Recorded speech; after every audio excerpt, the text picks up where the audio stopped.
What is up, everybody? My name is Kyle Matovcik. I am the host of the In Liberty and Health podcast, where we talk all things liberty, health, and wellness, and beyond. My hope is to encourage and spread the message of liberty and physical and mental well-being. I hope you enjoy all the topics we talk about with our guests. We're on all major streaming platforms, so please sit back, relax, and enjoy. Man, I'm doing as good as anyone can do getting buried by his 13-year-old son on leg day. I'm not going to apologize for not being on this podcast because I got to go see Metallica. So if that's a problem, kiss my ass. Okay? Yeah. All right.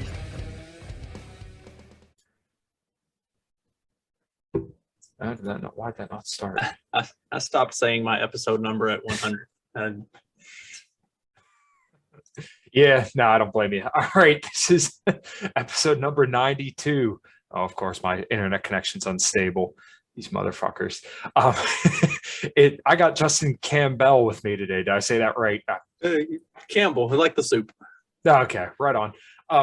We're going to have a lovely conversation, and we may have another person join us. We'll see what happens. I think he's still sleeping, but that's all right. I kind of wanted to do a show on abortion because it's such a charged topic and everybody hates each other over it. But I kind of wanted to dive into some of the stats and some different ideas surrounding it.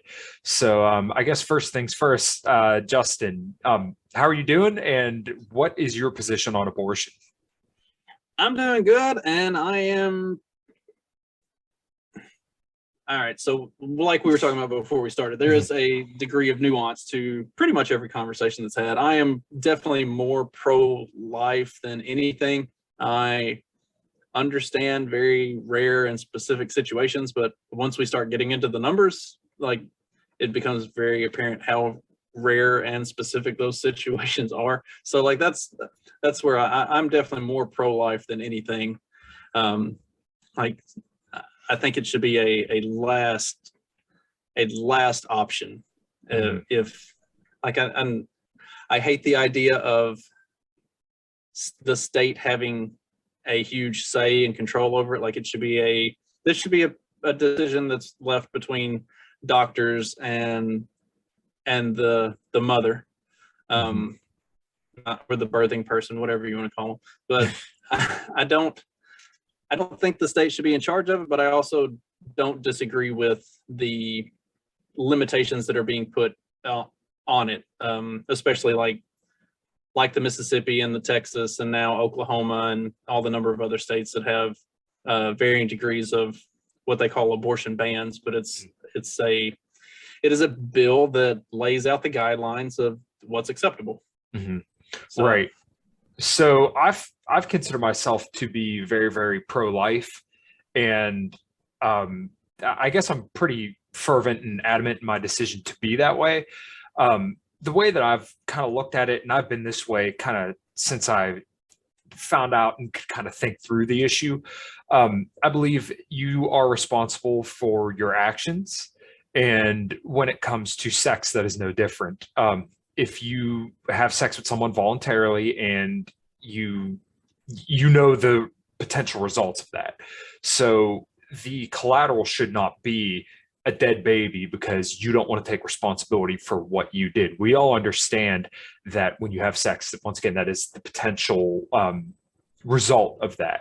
So you should be very, very careful when you have sex. And there's so many ways to prevent a pregnancy that I just don't see abortion as a viable thing. Now, when we start getting into unviable pregnancies, and if it's going to be a threat to the mother, then in my opinion, and I'm sure some people would disagree with this, I think the mother's life takes agency over that of a non-viable pregnancy. So if the baby is not going to be viable to term, then I think it's okay to, spare the mother's life in that situation if, once again, the pregnancy is not viable. Now, when you start getting into, let's say the baby has Down syndrome or something like that, I still think you should have to carry that, birth to term.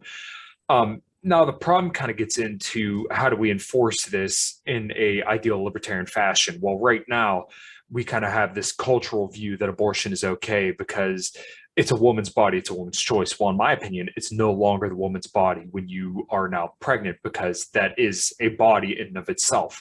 So it is morally wrong to kill that baby, because once again, you chose to lay down and sleep with somebody, and then this is the result of that. You are responsible for that. And even when it comes to drunk sex, even though you may not fully comprehend at the time, you still consented to getting drunk. Now, when we get down to rape as well, this is something I'm very uncomfortable with, but it's kind of where I default to. I think if you were in the unfortunate situation of a rape and you were impregnated during that, then I think it's okay to abort that child as soon as possible. Not like you're 6 months down the line and then you decide, oh, well, I don't want this anymore. It should be as soon as you can, you get rid of that, because that was not your choice. So you shouldn't have to carry that to term. And people could disagree with that. It's not something that I'm 100% married to, that solution, but that's just kind of, to me, the most consistent take, because I don't think you should have to carry something to term that you did not voluntarily accept.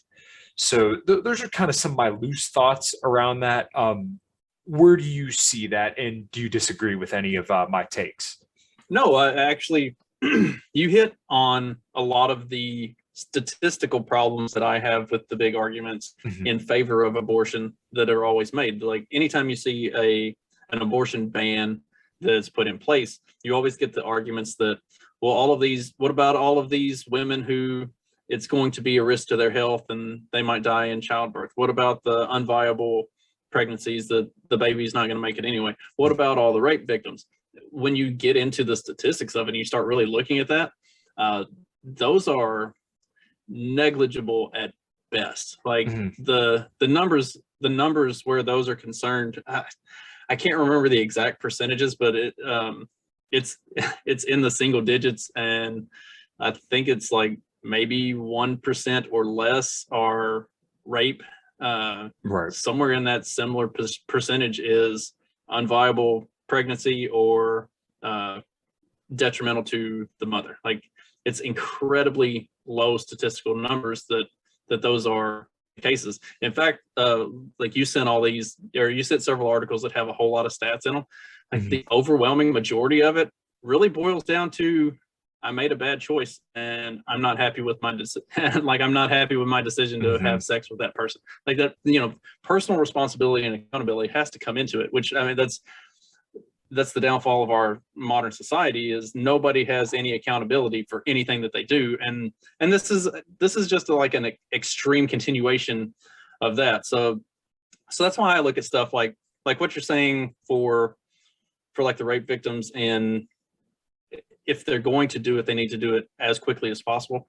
That's why I'm not opposed to things like the Texas heartbeat bill, because there should be a limit that's put on it. Like once you've made it to this point and like your decision has been made, that you're going to carry on with this, or I don't know. I don't want to say like you were negligent to the point of not finding out that you were. Like, I'm not sure how soon that starts to become a thing that's noticeable, but like there should be some sort of a statute of limitations. And so that's, I agree with you pretty much on all of that. Like it needs to be a decision that's made very quickly in those cases where it wasn't a personal choice. But other than that, yeah, I mean, personal accountability and responsibility should be the key things in this discussion.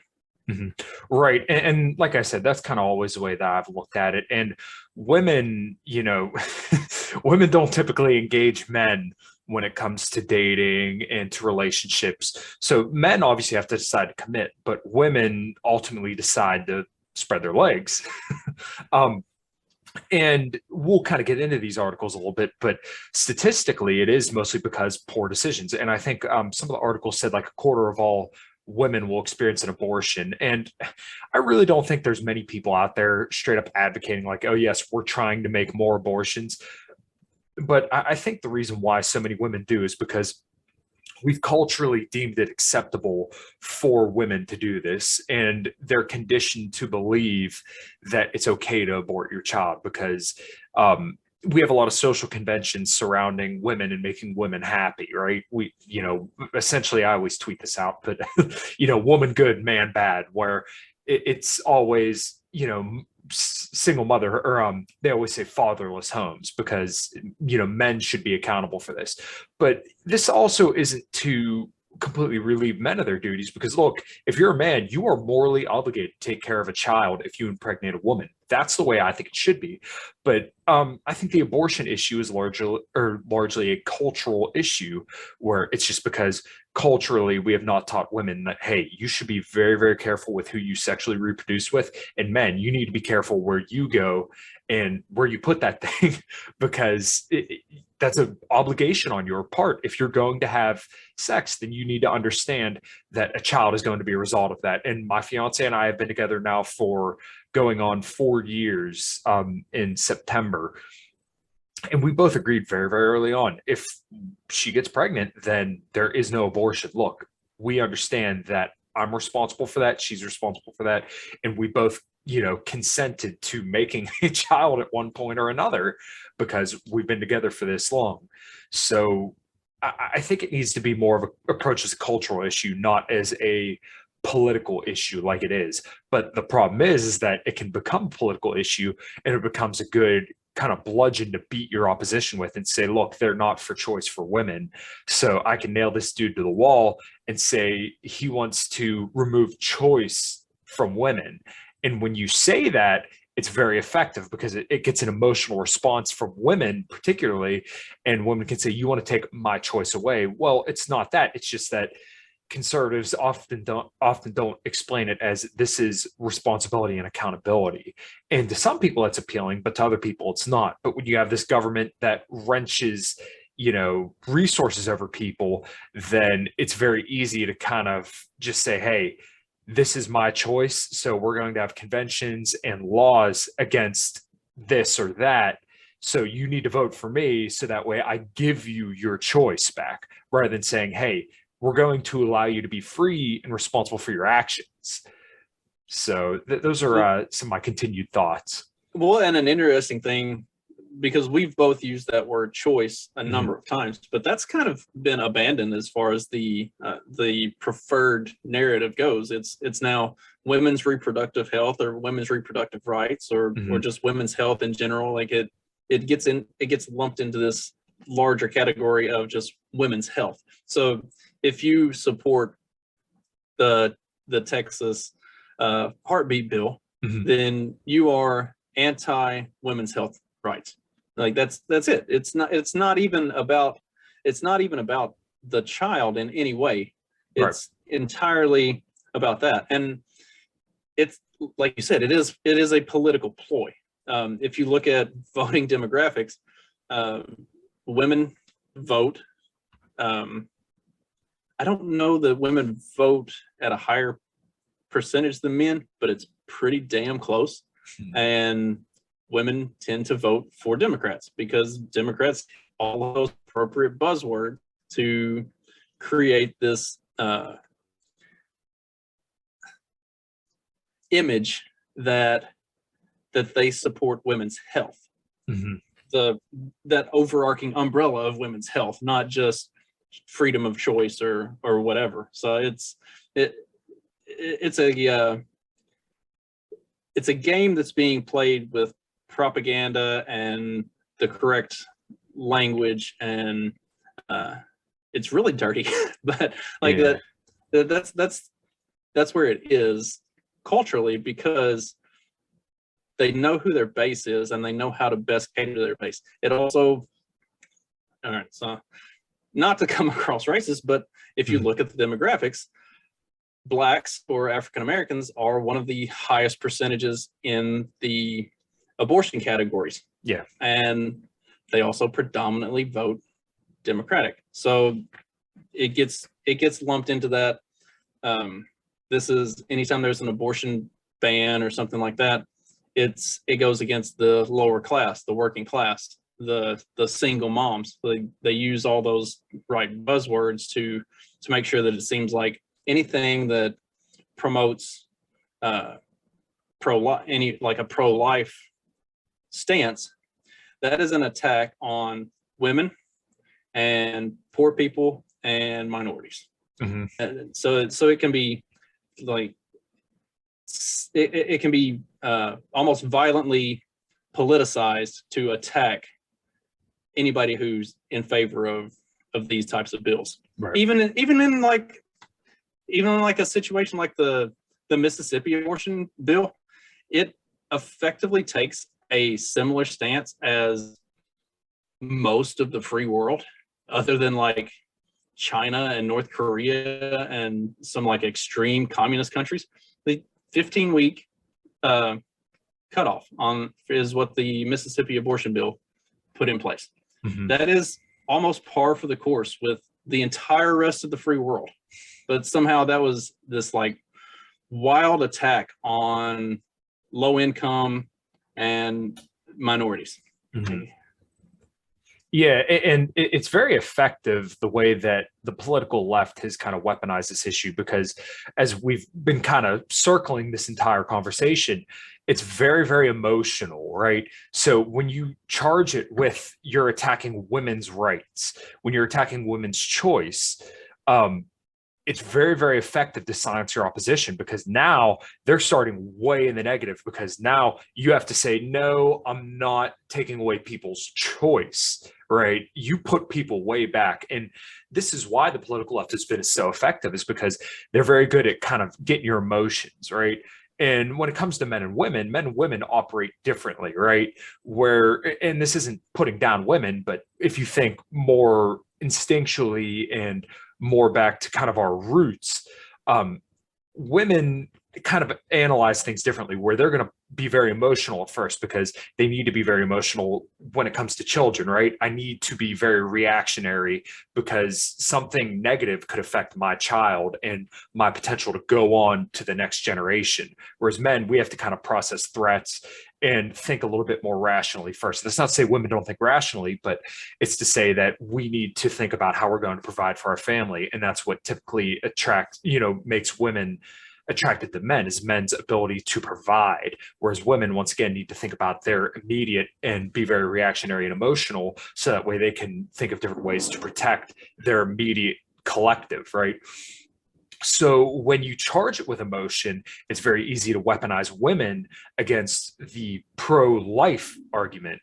And I know it's a long-winded way to say that just women have to think emotionally very quickly. So when, once again, you say, I'm going to take away your choice by, putting in a pro-life kind of bill, then it's very, very easy to just say, hey, we're for women and women's reproductive health because we want women to have the choice. Whereas it's almost harder for libertarians or conservative people who are pro-life to say, we believe you have agency and responsibility, so we're actually more in favor of you having more choice, but we're just saying that this is your responsibility, right? We believe in a free market, and without the force of government, you would be responsible enough to not need these things.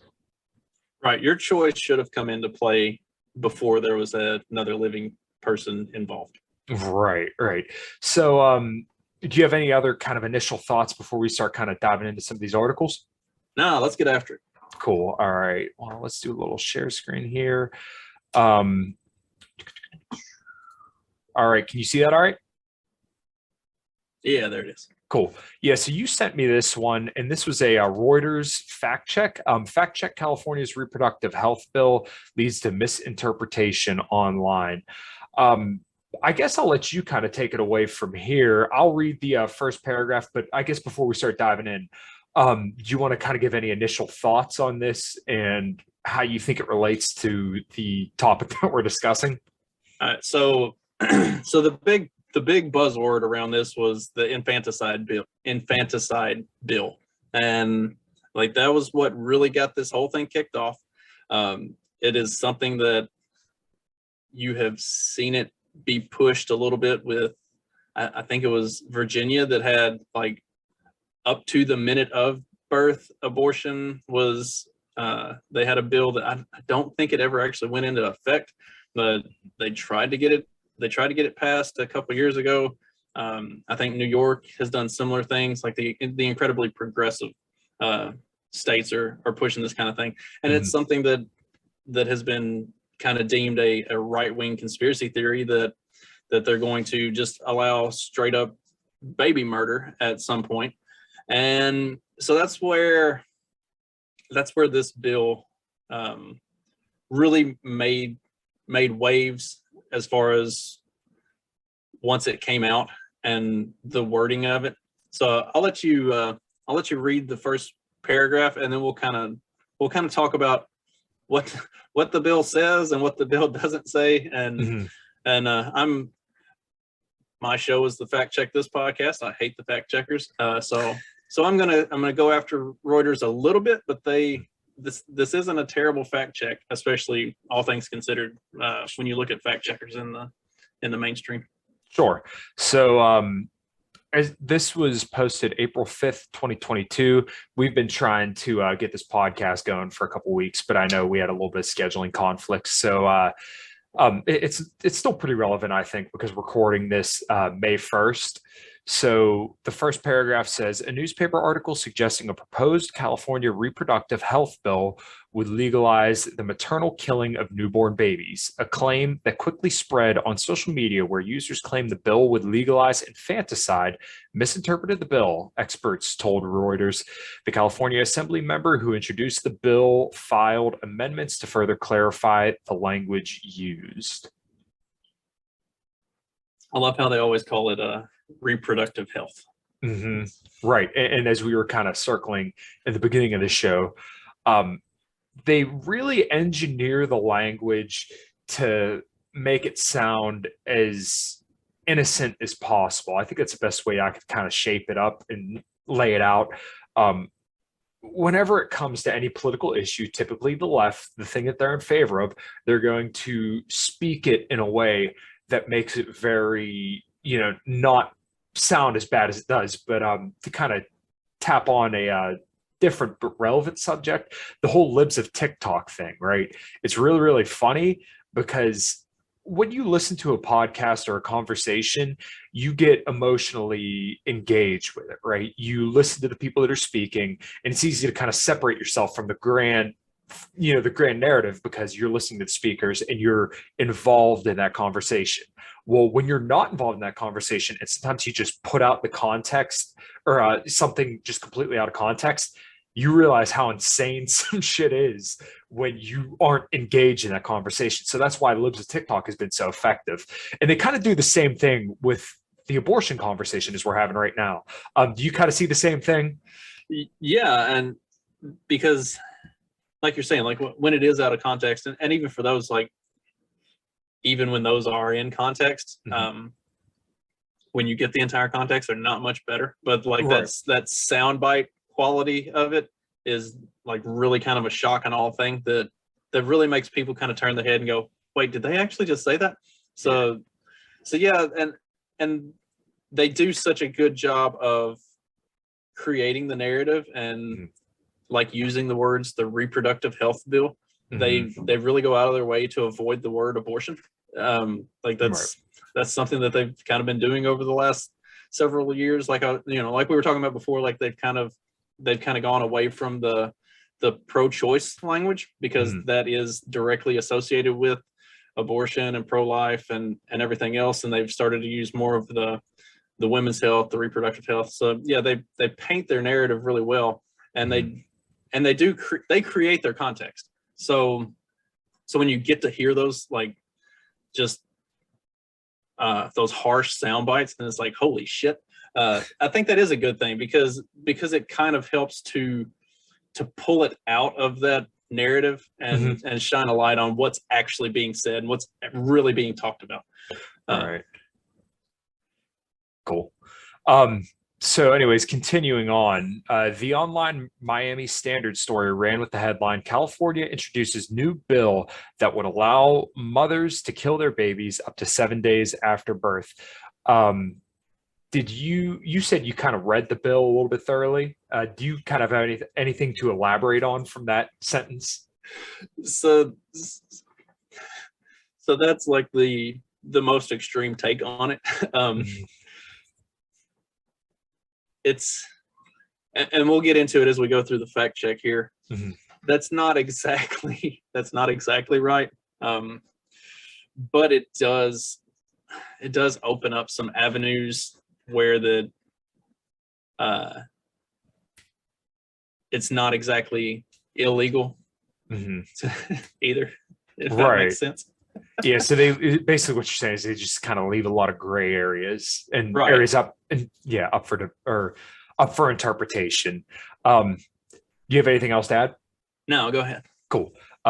It refers to the bill as an infanticide bill that would legalize the murder of children up to 9 months gestation and in the weeks after birth. A Twitter post sharing a screenshot of the article had over 6,000 reactions and reads, "A tsunami of evil is sweeping the West. I can't even begin to comprehend the depths of this depravity." Another wrote, "I can't wrap my head around this. Is this for real or some sick joke or fake news?" So here is just kind of the tweets they were talking about in this paragraph. Shared the article that says California introduces new bill that would allow mothers to kill their babies up to 7 days after birth. Same deal with what they kind of laid out there. Just kind of showing some of the reactions that people are having on Twitter. I will link this in the show notes for people listening. If you're watching on YouTube, you can kind of see what we're talking about. The bill introduced by California Assembly member Buffy Wicks is available to read in full here. Anything to kind of go on from anything right there? The next paragraph is where we're really going to kind of start getting into the meat of what the bill is actually about. Okay. The part of the bill that is generating the most concern is Section 7A, which reads, "Notwithstanding any other law, a person shall not be subject to civil or criminal liability or penalty or otherwise deprived of their rights based on their actions, omissions with respect to their pregnancy or actual, potential, or alleged pregnancy outcome, including miscarriage, stillbirth, or abortion, or perinatal death."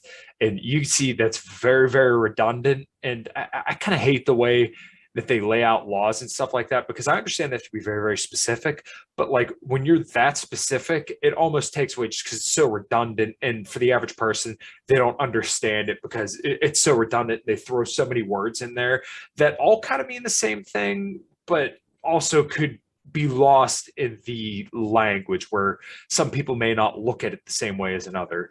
So do you want to comment on that, or do you want me to kind of keep reading and we kind of continue on? Yeah, let's keep going, because the perinatal death is where this bill really got the most attention.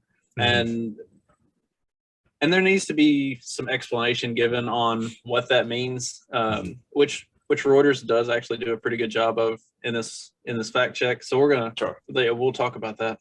Cool. The worry for several readers and commentators online is the language around perinatal death, which some fear exempts parents from prosecution for murder. One Twitter user quoting this section here wrote, "Here is a worrying part." And then here someone tweeted, "Any fetus or very young baby would go to the coroners. If a mother did indeed kill a baby, then no evidence could be used in a court of law because it would be excluded under this bill." And then someone replied, said, "Here's a worrying part. I have to assume no one really understood the bill, but took someone else's word for it." I don't know. Let me see if this works to open it, and then we can kind of look at the picture.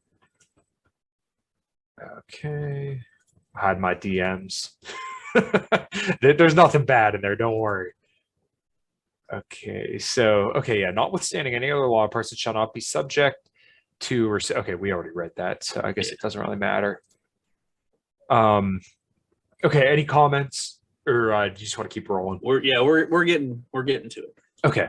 A representative for Wicks quoted her as saying the online claims, quote, "Anti-abortion activists are peddling an absurd and disingenuous argument that this bill is about killing newborns, when ironically, the part of the bill they're pointing to is about protecting and supporting parents experiencing grief of pregnancy loss," end quote. And another quote, no person should face prison time for a tragic pregnancy outcome, and this bill would ensure that prosecutions and investigations have no place in reproductive health care. So this kind of gets back to what you were saying and what we were saying prior to kind of diving in on this, that they're always shaping this in health care, not choice or abortion. It's a very, very sleek shifting of the dialogue and language. Do you want to comment? Okay, yeah. So this is where we're gonna, because they're Wicks put forward an amendment to clarify the language. So this is where it was really the infanticide bill thing was a little bit of an extreme step.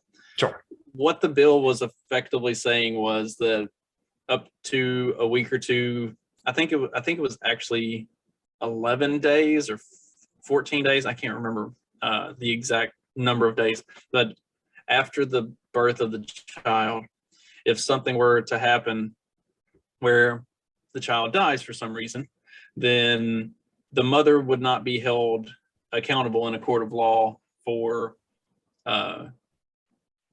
murdering the child. The reason that was problematic was that it's like, okay, so if she gets postpartum depression and decides to drown the baby in the bathtub, she's not going to be held accountable for that. If she just decides she doesn't want the kid and leaves it laying, locks it in a room and starves it to death, she's not going to be held accountable for that. Like, there's a lot of problematic things there that obviously, like, they don't necessarily mean like the baby's born and then you decide, okay, I don't want this, and you bash it over the head with a hammer. But like pregnancy related things that come within the first couple weeks, mothers go through crazy shit. Their body is changing and they've got a baby, and life has just been flipped on its head. So the concern was that this is just going to be like a free pass, that you can do whatever you want, and if your baby dies over the next 2 weeks, well, that's unfortunate, but you're not going to be held accountable for it. So what we're about to get to is the clarification, and where they have put forth an amendment to make the wording more clear.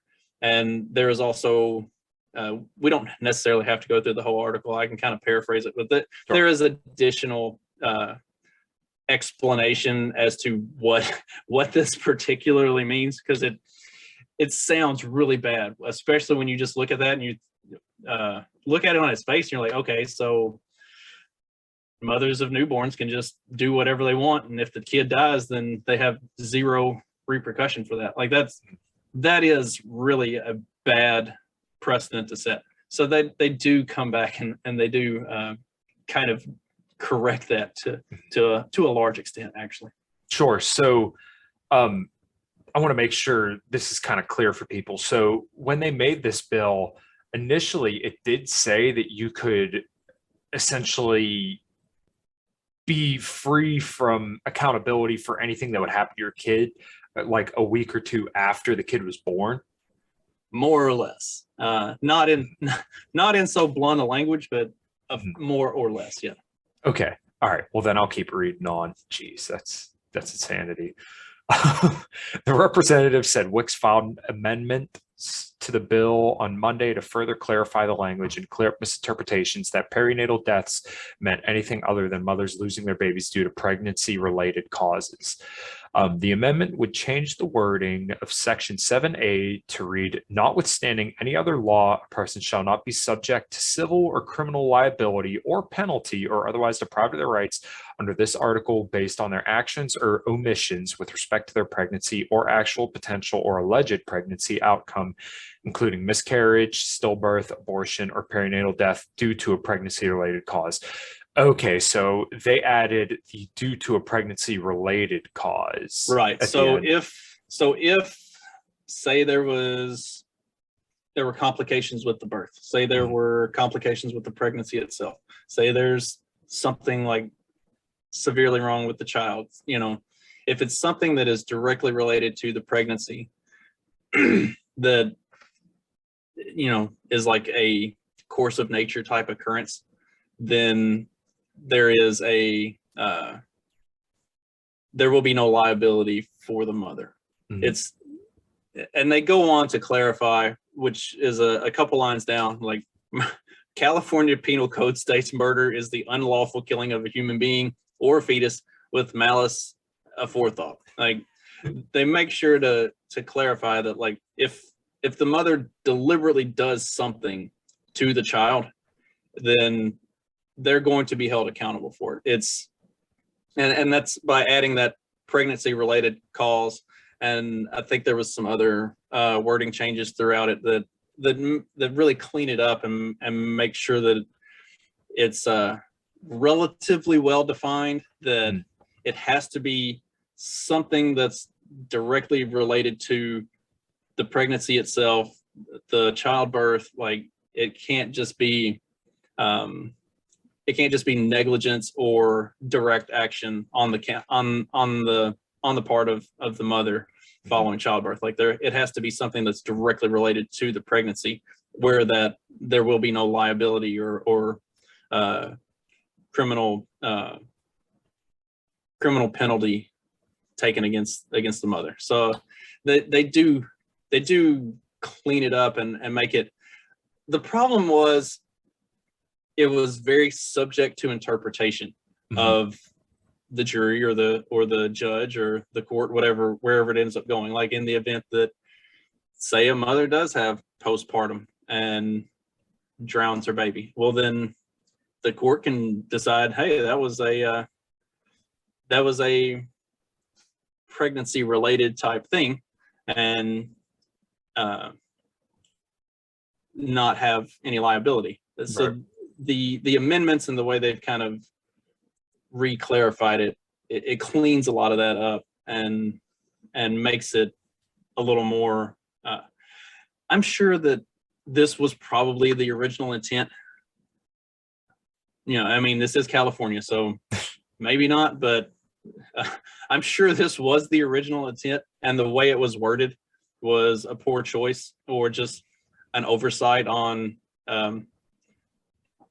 You've seen the meme of if boys and girls had a time machine, like, the boys would go back and say, rewrite the second, holding up the Constitution or the Bill of Rights. They'd say, rewrite the second, like you're talking to a 5-year-old. I think, like, to that extent, like, this bill was, you should have written it like you were talking to a 5-year-old, and like they left out some language that should have been in there to make, like, really abundant clarification, and a lot of that's been corrected. So am I happy with the bill itself?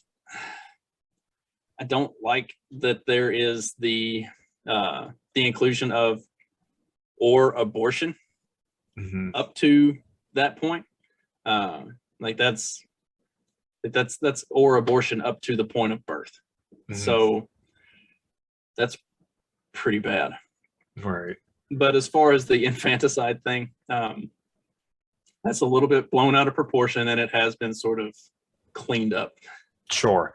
The thing I don't like about this, the California Penal Code there, murder is the unlawful killing of a human being or a fetus with malice aforethought. How do you define that? That's the problem. And how do you prove that there is malice? Because that is incredibly subject to interpretation. This kind of gets down to hate crimes. Like, a crime's a crime no matter what. If you were racist, if you were screaming the N-word at a black person because you didn't like them and killing them, well, you still killed somebody. So the law is still the law in this regard. So I feel like with malice aforethought leaves a big gray area, because now you could say it was negligent because, how do you prove that if she drowned a baby in a tub, it doesn't matter if she was angry when she was doing it or if it was accident. A baby's still dead. You can't make that victim whole anymore. So, like I said, the malice aforethought, I think, just leaves a huge gray area that can really kind of muddy things up. So I think for that particular wording, because that is the general California penal code as far as murder goes. So like I don't know.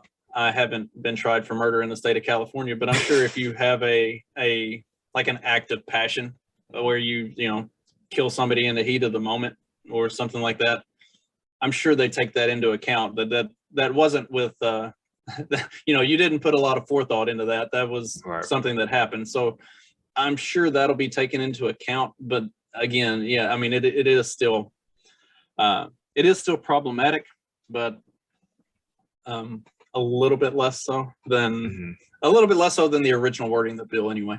Sure. Anything else you want to tap on there, or do you kind of want to keep reading on? No, we can keep going. I don't think there was a whole lot more. It has different people talking about lawyers' definitions and different court rulings and other stuff that kind of relates to and goes around the topic. But like that was really kind of the gist of it, was the original wording and the original kind of shock factor of what was being put out for what the bill said, and then the amending and kind of the clarification that came after that to kind of clean it up. Okay, so then I guess we'll just read kind of these last few paragraphs and we'll move on. The bill doesn't define what is meant by perinatal death. The Miami Standard reckons it is a fatality up to 7 days after birth. The University College London Hospital clinical lecturer in infertility and a leading voice on medical ethics, Dr. Francois Schenfeld, hopefully I said that right, told Reuters the definition of perinatal death is stillbirth plus early neonatal deaths under 7 days. Rather, the bill seeks to protect parents from legal prosecution if that perinatal death is a result of accidental causes. I'm guessing pretty much everything after this is just kind of different definitions. Do you kind of want to wrap up on that then? Yeah, I think that's a good part to a good point to wrap on it. Like, so like if something happens accidentally, then they don't want the parents to be to face jail time. Like, obviously, if it's deliberate negligence, if it's actual killing a kid or something rivaling that, then it's going to be tried under California Penal Code, and they're going to be held responsible for their actions or inactions. Like it's and I don't know that this was necessarily necessary. Like, are parents regularly tried and punished for a birth related complication within a week after birth? I'm not sure that this was. I don't know that it was necessary to begin with. So like they probably could have avoided a lot of that and not done this at all. Right. Okay. All right. So I guess let's stop the share real quick. Let's kind of do a real quick Cliff's notes about this bill. So this was put into effect in early April, and the right had kind of rejected it and said it was infanticide because it was basically worded in a way that would allow people to essentially kill their kid leave the gray area that would allow people to essentially kill their kid a week or two after the child was born. Is that about right initially? And then they kind of worded it better. Yeah, that's kind of, or at least that was the concern. Like the wording was incredibly, it was incredibly unclear. Like it didn't make a real specific case for what it was saying, and so the fact that it was left up to potential interpretation was very problematic. And that's where a lot of the big argument from the right came was, look, there's like, this is just opening the door to basically you've got a week to decide if you want to murder a kid or not. And like I said, that's an over dramatization, but to some effect, that's sort of what the big concern was, because of the way it was worded, because of the lack of clarity in wording. And then they came back and they fixed it. Okay. All right. Well, then I guess that kind of wraps that then. So We'll keep moving on here, and let me exit out of this. So this was from the BMC Women's Health Biomedical Central, understanding why women seek abortion in the U.S. Damn it, I shouldn't have closed that bill, but we DM'd it. All this stuff is going to be linked in the show notes. So that way, if anybody wants to read it and, just verify for yourself. This is kind of us editorializing on a lot of this stuff.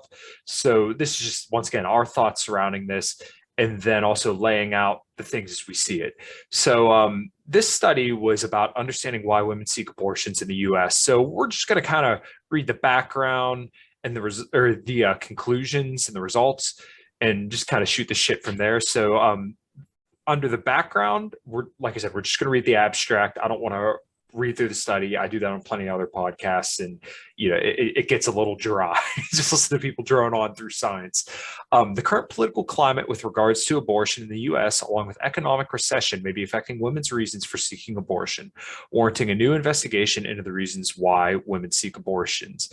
The results were: women's reasons for seeking abortion fell into 11 broad themes. The predominant themes identified as reasons for seeking abortion included financial reasons, which made up 40%, timing, which made up 36%, partner-related issues or partner-related reasons, 31%, and the need to focus on other children, 29%. Most women reported multiple reasons for seeking an abortion, crossing over several themes, 64%, and using mixed effects, multivariate logistic regression analyses, we identified the social and demographic predictors of the predominant themes women gave for seeking abortion. I think that does mostly sum it up, because most of the time I think the arguments for abortion are, I'm not ready for this. Well, as we kind of laid out at the beginning of the show, if you're not ready for it, then you should probably abstain or find a way to safely have sex, which is not hard in 2022. And in just a small side tangent, I don't think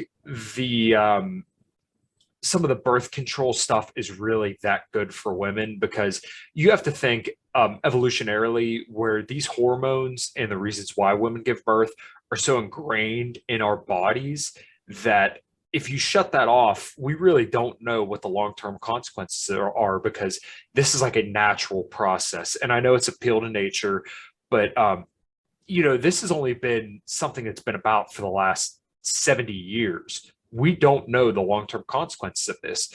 So am I telling people not to take birth control? No, but I'm just saying we don't know long-term consequences of this. This is a very, very new phenomena. And I don't think a lot of women understand when they get older what the downstream consequences of disabling their reproductive, organs is going to be.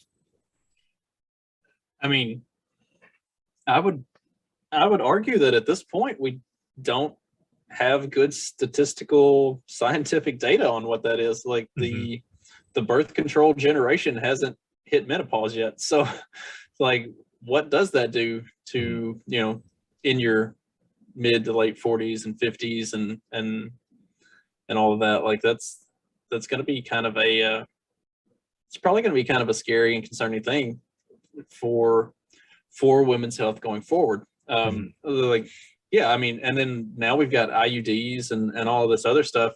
Like,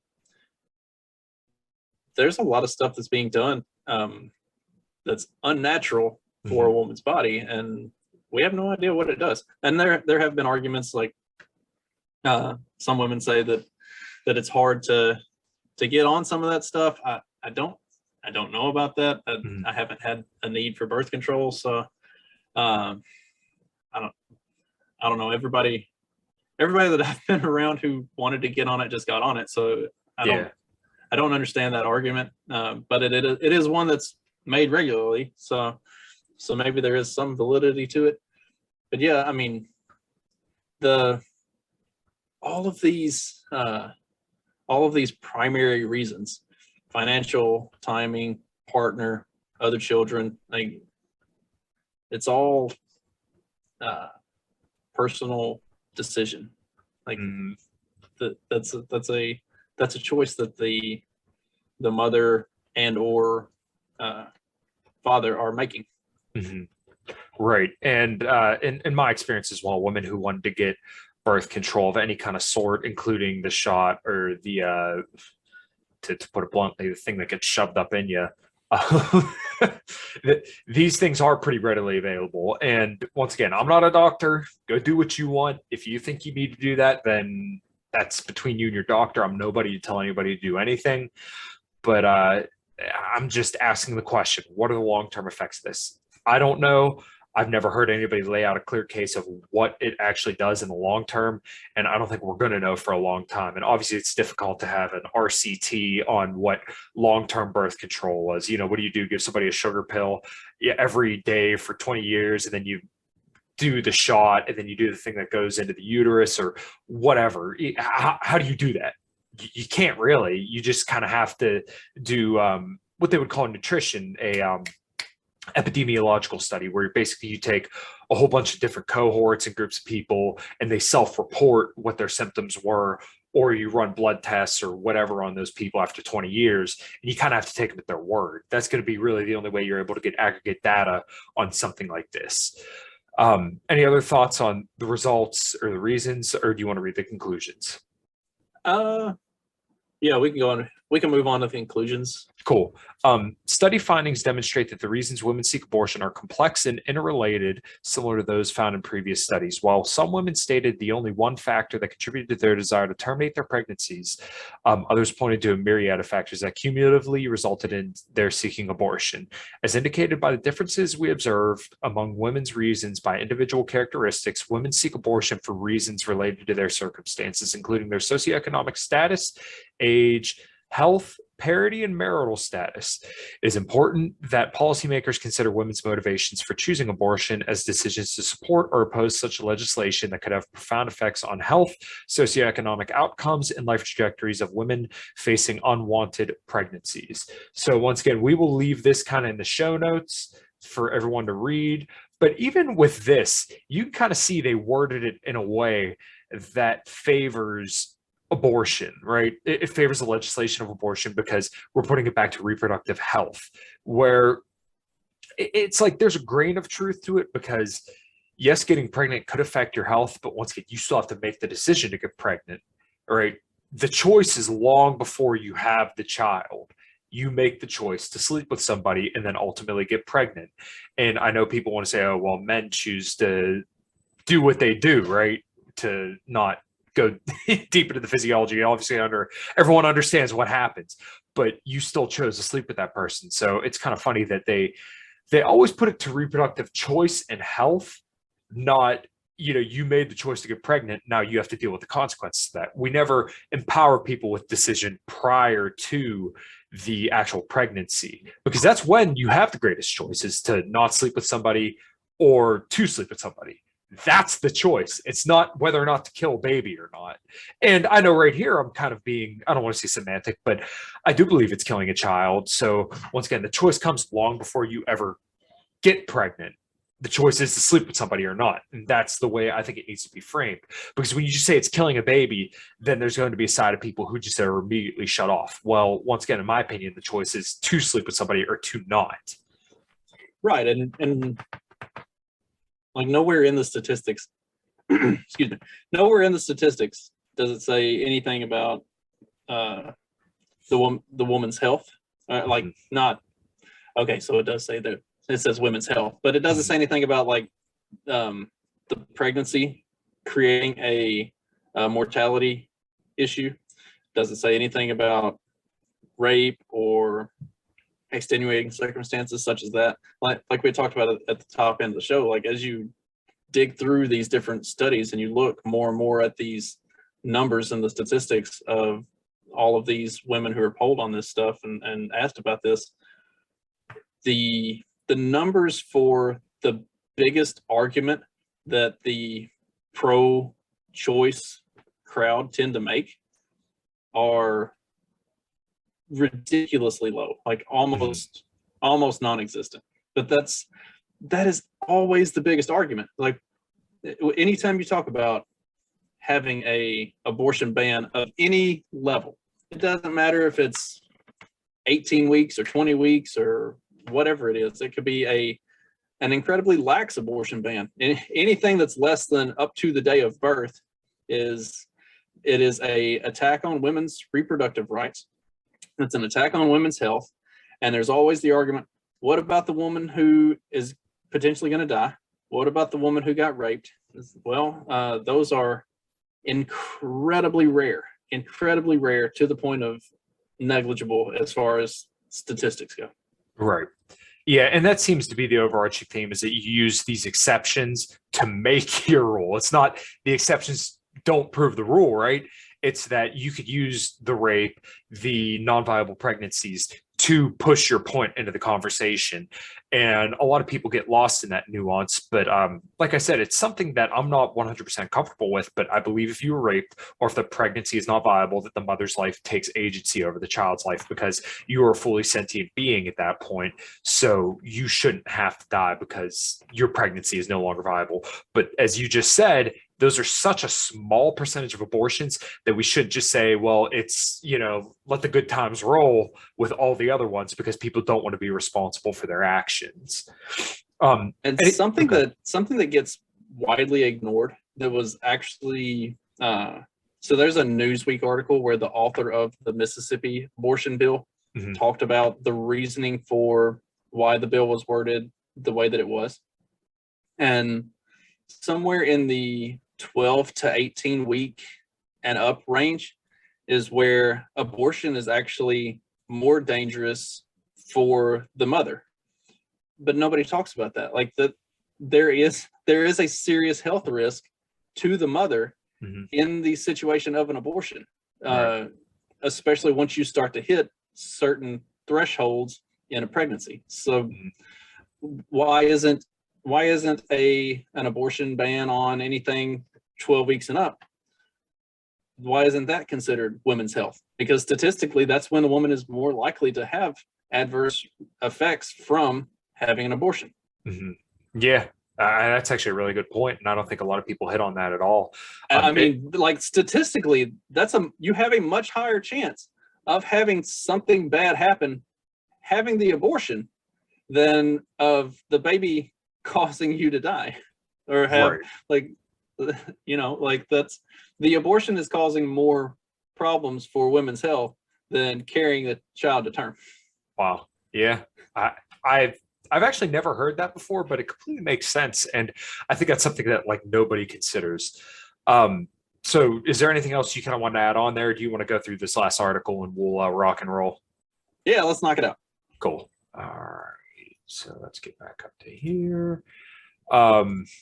We won't read through that Protection Act. I think that was the one abortion law in Alabama or something like that. People can look into that if they want. So this is from gutmatcher.org. And they said abortion is a common experience for U.S. women despite dramatic declines in rates. Rates of abortion have declined among all groups of women, but very considerably between them. Nearly 1 in 4 women in the United States, 23.7%, will have an abortion by age 45, according to a new analysis by Gutmatcher. Institute researchers Rachel Jones and Jenna Jerman just published in American Journal of Public Health. By age 20, 4.6% of women will have had an abortion, and 19% will have done so by age 30. Despite recent declines in abortion, it is still a common procedure, and nearly 1 in 4 U.S. women will have an abortion in her lifetime. This is the lead author of the analysis. Anything to add to those first 2 kind of paragraphs? That's a scary step. I agree. And I have some social some ideas surrounding the social implications of that, but we'll kind of touch on that after this next paragraph. We won't roll through this whole article because it does a little bit of a deep dive. And once again, we'll just leave this in the show notes for other people to kind of make up their mind and read through it.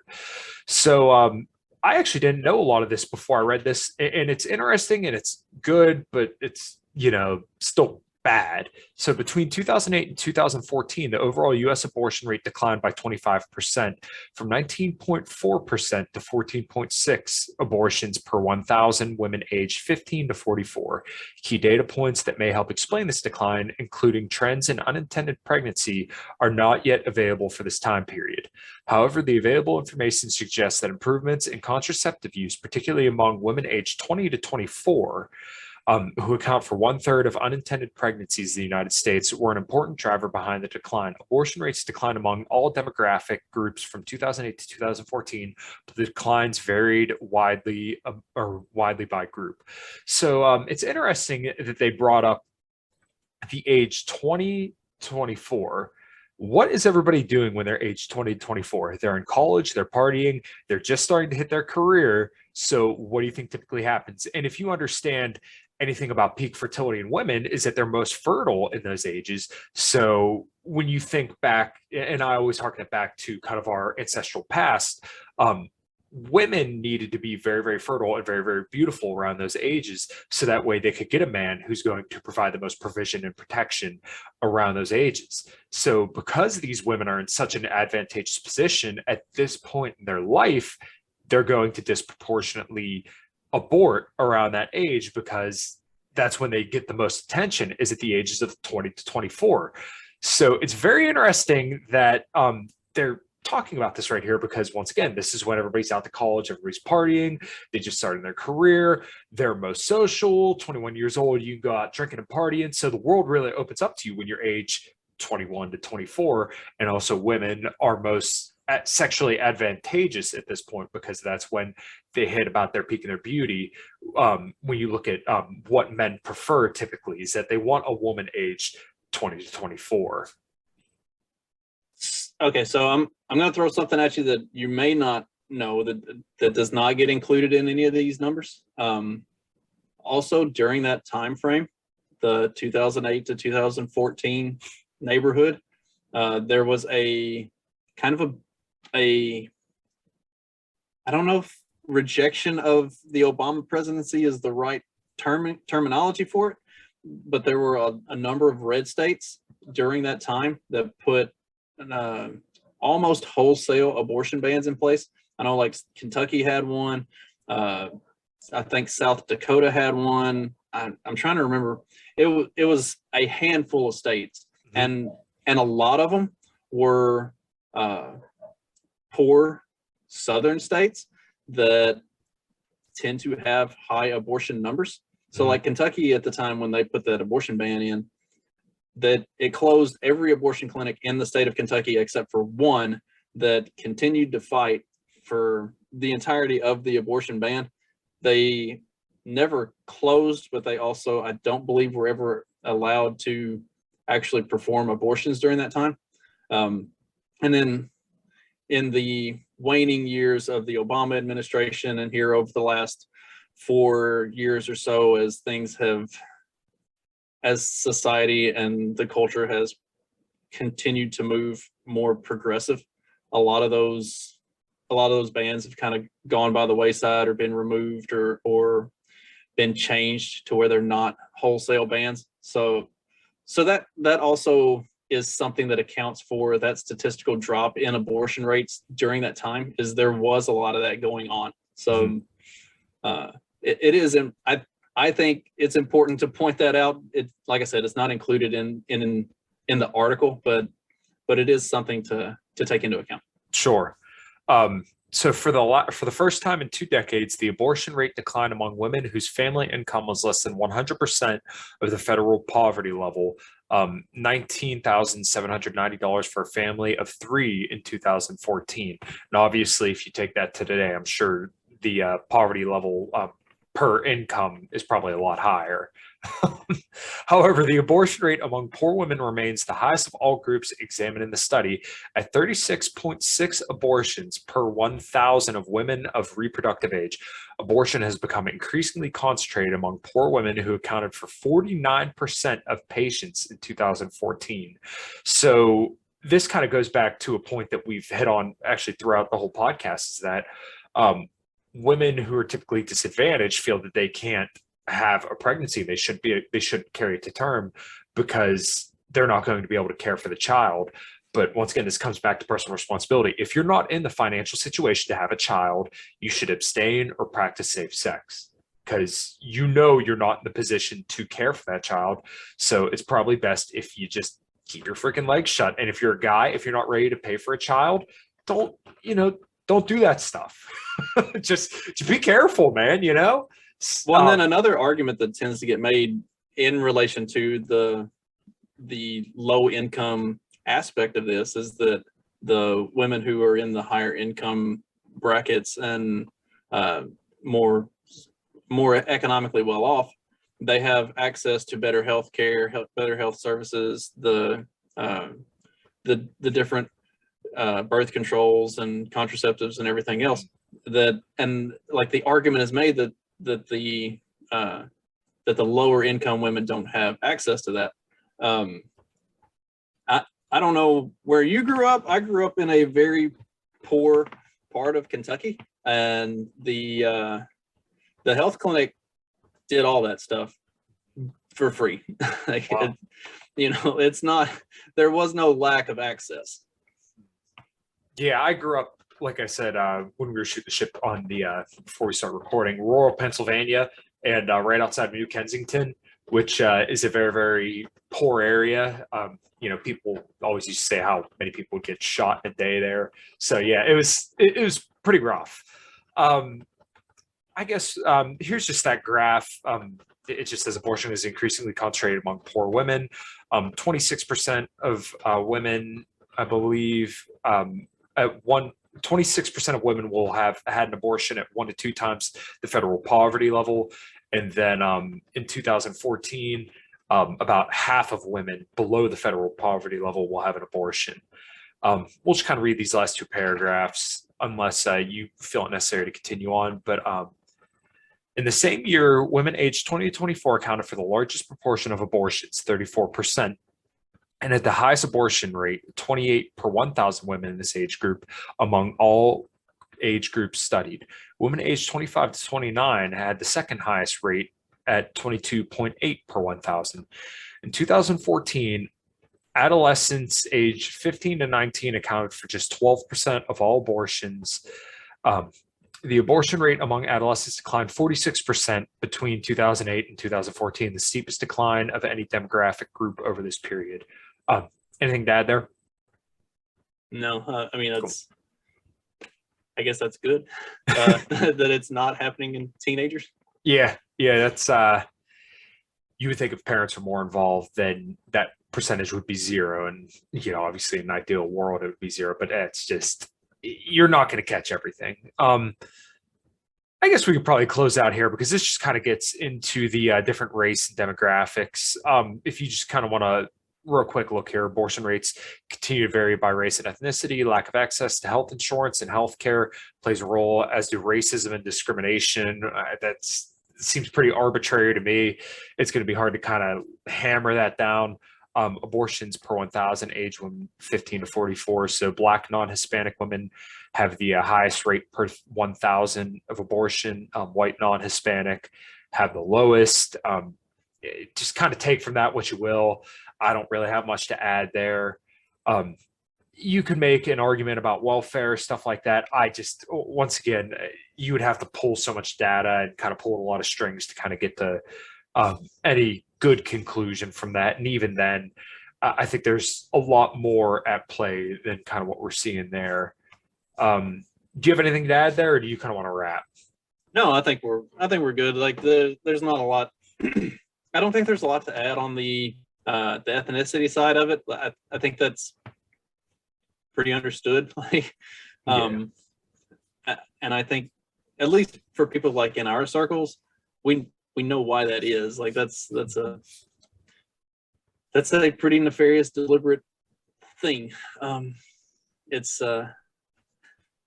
we don't need to go into the way that pretty much everything the government has done for the past since the civil rights movement was actually a negative for the African American community. Right. Yeah. Especially introducing drugs into homes and systematically removing fathers. And as we could see, that's detrimental to anybody. And it's not just removing fathers. While I do believe that's incredibly detrimental and probably the biggest issue in America today, even single father homes still struggle raising children just because we're not built to raise children, by ourselves. Men and women work complementary to each other. It's not like men are better than raising children than women. We both have specific things that we're going to be good at. A masculine role model is necessary, and a feminine role model is going to be necessary for raising good children. So it's very, very important that, you know, you have both parents in the house growing up together. And I don't understand how that's even debatable. How people draw these conclusions, say that, oh, it's fine for children to be raised by single mothers or single fathers. We should always make sure that we do our best to make sure that children have both parents in the household. I don't see it as a controversial statement. Some people do. I personally don't. It's very nefarious that we've done a lot to demonize masculinity over the last, you know, however long in this country. Justin, you got anything to add, or, you know, do you want to do plugs and get out of here? No, I think we pretty thoroughly covered it. I mean, for the depth and nuance that you have with conversation like this, because there are a lot of statistics and there are a lot of things that really get glossed over, especially when you look at the national scale of the conversation that's had and the way it gets propagandized and everything. I think we kind of dug into the meat of it, and we got to talk about some of the different bills that have come out over the last year, or not year, but the last several months, and kind of the way those have been interpreted and thrown into the conversation. So I think it was a pretty thorough covering of it. And I mean, at the end of the day, it's a personal choice and it's a personal responsibility. And something that I do think needs to be emphasized more is, like, as a man, you have just as much of a personal responsibility in that as the woman does. Like, she's the one that's going to end up with the baby, but you're the one that puts it there. So, like, I mean, you know, my dad always told me, you know, don't stick your dick in anything you're not comfortable with having a kid with. You know, that should really go into account to the decision making that the guys make. Like, if you did it, then you're on the hook for that shit too. So better decision making on guys' part would go a long way as well. Yeah, and I 100% agree. Is that you know, as a man, if you knock a woman up, you are responsible for that child. That is a moral obligation due to your lack of caution or lack of practicing safe sex. For women as well, you need to vet men very, very thoroughly and make sure that the man you're sleeping with is going to be capable of raising a child. If he's not, then don't sleep with him. Simple as that. I mean, people want to have their cake and eat it too. Well, unfortunately, there are consequences for the things that you do. So, and I guess same deal goes for men. Vet women very thoroughly before you start sleeping with them. You know, you could do the run around, horn around, but, you know, it may catch up to you at some point or another. So you should be very, very careful about who you're doing this shit with. I had somebody in a Twitter argument say that some men would put the condom on and then, like, mid-sex, take the condom off. Like, all right, like, why are you having sex with that guy to begin with? Like, if you don't trust him to keep it on, then maybe you shouldn't trust him to stick it in you at all. Yeah, right. I completely agree. You got any more closing thoughts or plugs, and we'll go? No, I think that was a pretty terrible closing thought. Well, no, it serves the point of the podcast. Once again, just vet people. And I don't think abortion is a law issue. I think it's a cultural issue. And we need to just educate people that you're responsible for the consequences of your actions. And you should be very, very careful about who you're sticking your dick in or who you're allowing to stick your dick in you. So, Justin, where can everybody find you and your podcast and what you're doing?